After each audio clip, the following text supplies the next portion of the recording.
Hi friends, welcome to SS creatives. ఈరోజు నా స్టైల్లో టేస్టీ అండ్ ఎమ్మీ సాంబార్ ఎలా ప్రిపేర్ చేయాలో చూద్దామండి. ఫస్ట్ వచ్చేసి ఒక 50 గ్రాముల చింతపండు నానబెట్టుకొని జ్యూస్ తీసి పక్కన పెట్టుకున్నాను. ఇది ఫస్ట్ పొయ్యి మీద పెట్టుకొని కట్ చేసిన కూరగాయల పీసెస్ అయితే అన్నీ వేస్తున్నాను. నేను వచ్చేసి ఇక్కడ టమాటో, క్యారెట్, ఆలుగడ్డ, ఉల్లిపాయలు, మునక్కాయలు, పచ్చిమిర్చి అన్నీ కట్ చేసి వేస్తున్నాను. అందులోనే కరివేపాకు కూడా వేస్తున్నాను. సో మీకు ఇంకా ఏ వెజిటేబుల్స్ అవైలబుల్లో ఉంటే అవన్నీ వేసుకోవచ్చు. గుమ్మడికాయ, సోరకాయ, దోసకాయ, వంకాయ ఏవైనా వేసుకోవచ్చు.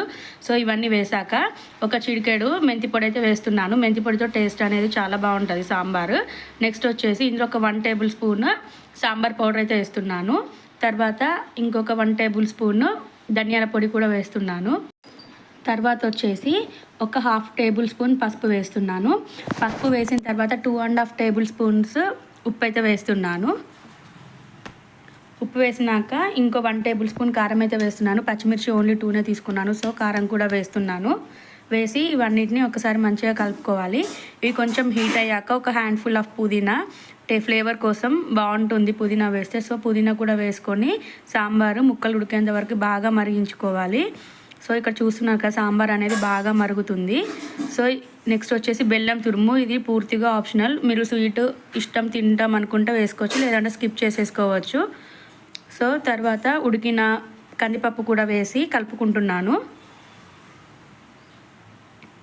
సో చూస్తున్నారు కదా మనకి సాంబార్ అయితే రెడీ అయిపోయింది. లాస్ట్లో మనకి తగినంత కొత్తిమీర కూడా వేసుకొని మంచిగా కలబెట్టుకోవాలి. సో ఫస్ట్ ముక్కలన్నీ ఉడకాయలేవో చెక్ చేసుకొని స్టవ్ ఆఫ్ చేసుకుంటే మనకు సాంబార్ అయితే రెడీ అయిపోయింది. తాలింపు కోసమని తాలింపు బాండి పెట్టుకొని అందులో కొంచెం ఆయిల్ వేస్తున్నాను.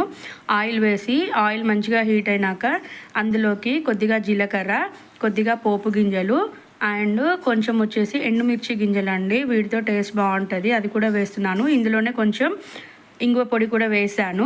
తర్వాత మనము దంచి పెట్టుకున్న వెల్లుల్లి పేస్ట్ కూడా వేసి వెల్లుల్లి పేస్ట్ అనేది మంచిగా రెడ్డిష్ వచ్చేంత వరకు ఫ్రై చేసుకోవాలి. లైట్ గోల్డెన్ బ్రౌన్ వచ్చేంత వరకు ఫ్రై చేసుకోవాలి.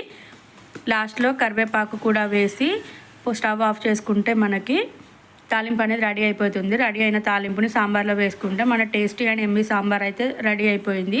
సో చూస్తున్నారు కదా సాంబార్ అయితే చూడడానికి ఎంత బాగా కనబడుతుందో. వేడి వేడి అన్నం పెట్టుకొని సాంబార్ వేసుకొని తిని టేస్ట్ ఎలా ఉందో నాకు కామెంట్ బాక్స్లో కామెంట్ చేయండి.